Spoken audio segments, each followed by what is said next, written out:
Move it, troopers! On the double! Fire!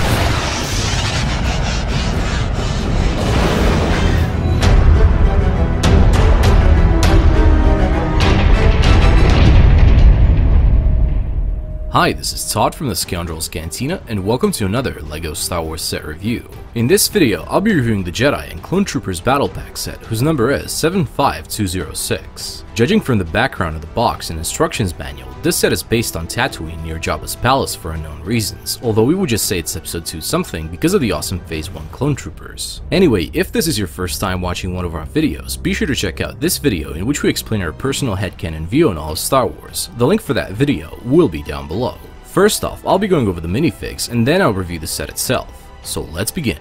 The first two minifigures are Phase 1 Clone Troopers, specifically the versions from Star Wars Episode 2 Attack of the Clones. Very glad we're getting more clones in prequel-based Star Wars sets. These two guys are updated versions of older Phase 1 Clone Troopers with additional leg prints which are not exclusive to this set, but new to the regular Phase 1 clones. As you can see, they have the grumpy clone faces which were, when first created, intended for them specifically, unlike for the Imperial minifigs. As always, clones are always welcome to the collection because we love them. Next minifigure up is Jedi Knight Barriss, who's a newer and more updated version of her than from the Geonosian canon set, whose number is 9491. Anyway, she has a double-sided face, the first one being her regular one, and the second one a Clone Wars war face.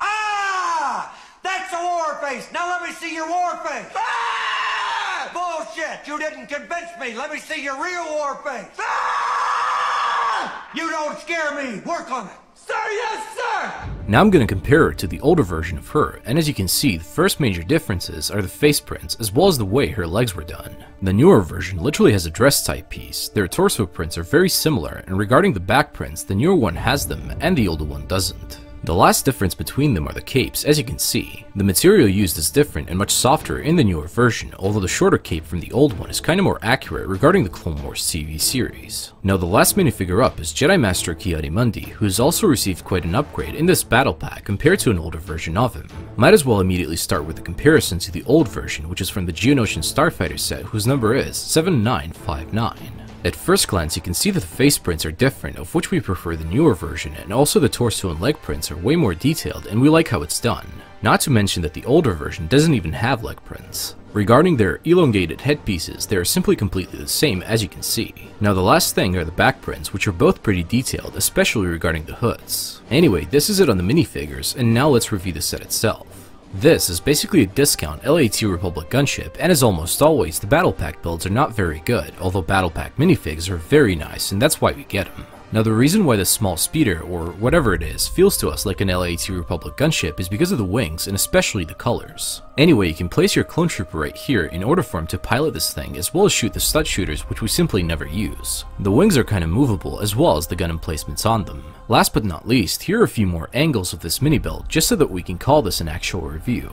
Luke the other scoundrel won't be keeping this build in his collection, and it will just be used for extra pieces. All in all, this is a very good battle pack by our opinion, as well as a very easy way to get two famous Jedi of the Clone Wars. Now the downside is, you can't really get multiple of these, and it's not a good clone army builder because you will end up having tons of the same Jedi, which is simply unnecessary, although it's kinda worth it for the clones. Anyway guys, this is it on the set review, and I hope you all enjoyed it, and if you did, be sure to check out our other videos and subscribe. The links to the playlist for our other set reviews will be down below, as well as the playlist to our mock reviews and custom minifigure builds. Before we end this, be sure to check out Luke's room tour video, in which you can see his whole LEGO Star Wars collection, and after you watch it, tell us in the comments down below what you want us to review next. The link for that video is also down below, and I hope you enjoyed the slideshow now at the end.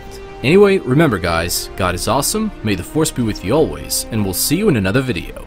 You Rebel Scum.